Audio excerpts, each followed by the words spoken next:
हरे कृष्णा।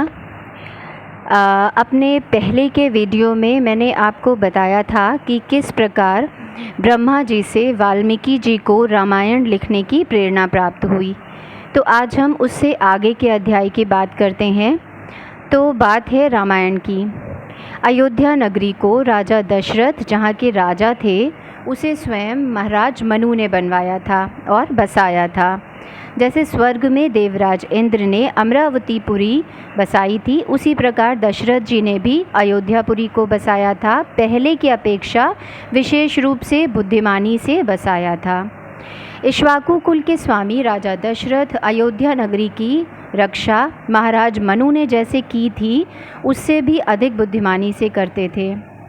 परंतु इतने प्रभावशाली धर्मों के ज्ञाता राजा दशरथ की वंश चलाने के लिए कोई संतान न थी। ये सदैव चिंता बनी रहती थी और ये काफ़ी चिंता का विषय था राजा दशरथ जी के लिए। इसी चिंता से राजा जी के मन में विचार आया अश्वमेध यज्ञ का।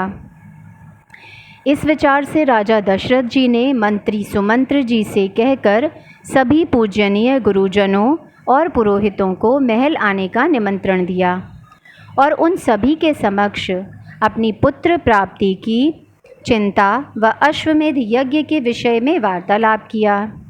वशिष्ठ आदि गुरुओं ने विचार की प्रशंसा की, परंतु मंत्री सुमंत्र जी ने राजा दशरथ से कहा कि महाराज, पुत्र प्राप्ति की समस्या का समाधान ऋष्यशृंग मुनि के पास है। यह पूर्व रचित है।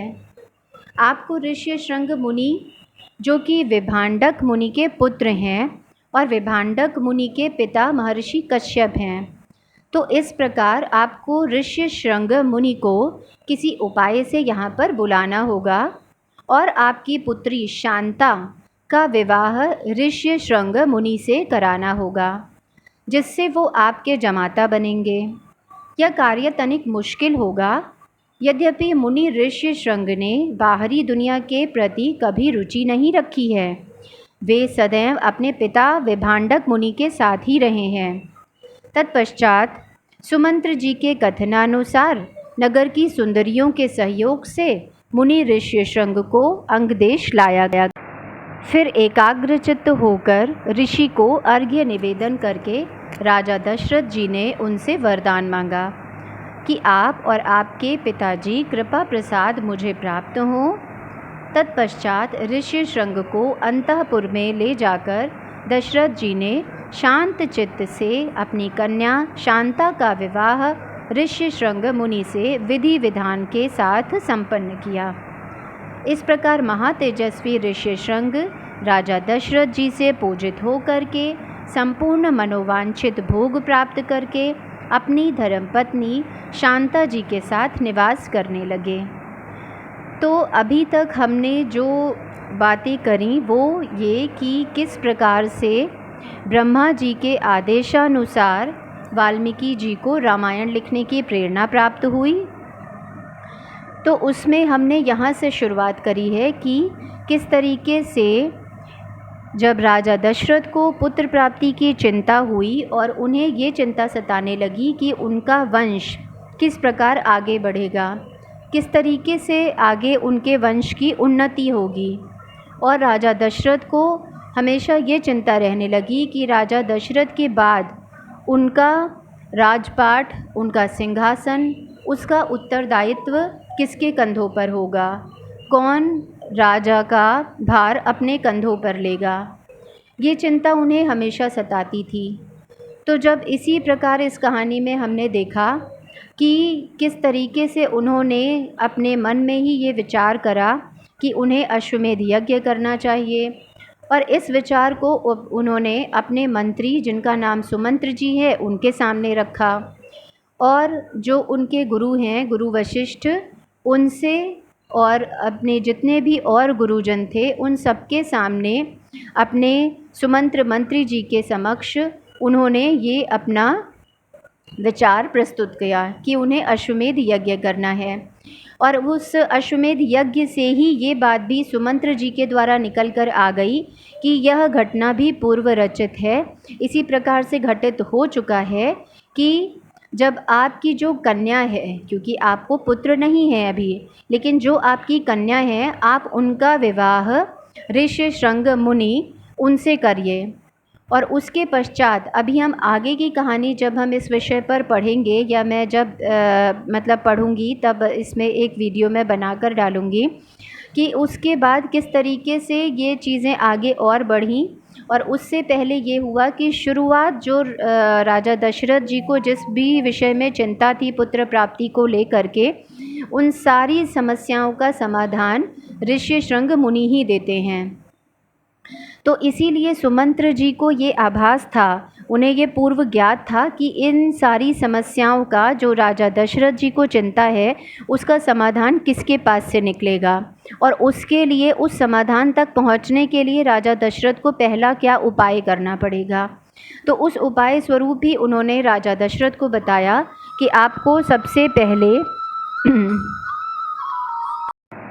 अपनी पुत्री शांता का विवाह मुनि ऋष्यशृंग से कराना होगा, क्योंकि इसी उपाय के बाद ही इस समस्या का समाधान उन्हीं के माध्यम से निकलना है, ऋष्यशृंग मुनि के माध्यम से।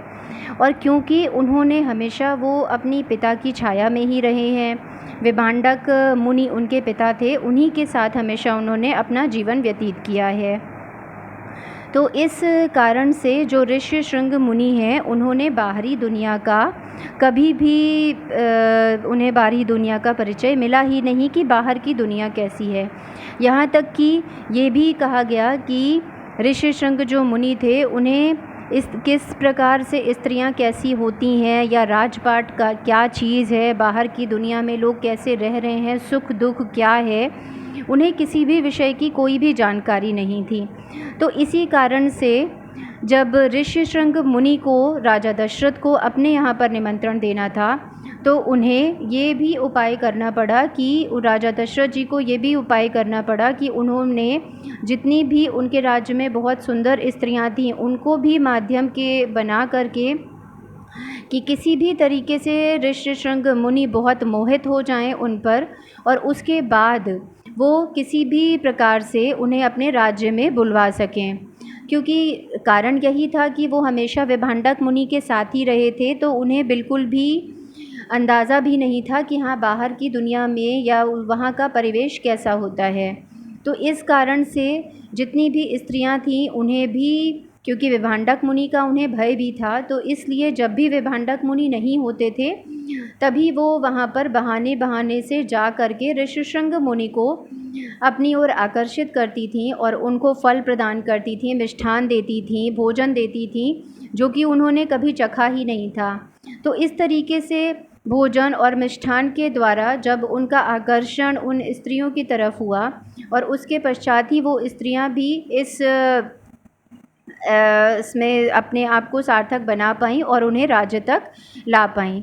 तो इस प्रकार से जब ऋष्यशृंग मुनि आश्रम आ गए और दशरथ जी को सुमंत्र जी ने बताया था, तो इस प्रकार से धीरे धीरे करते करते जब वो मुनि वहाँ पर रहने लगे राज्य में, तब फिर उन्होंने अपनी कन्या शांता का विवाह ऋष्यशृंग मुनि से संपन्न करा दिया। अब इसके आगे की कथा मैं आगे के वीडियो में डालूंगी कि किस प्रकार से और ऐसा क्या उपाय करे गए जिससे राजा दशरथ को पुत्रों की प्राप्ति हुई थी। हरे कृष्णा।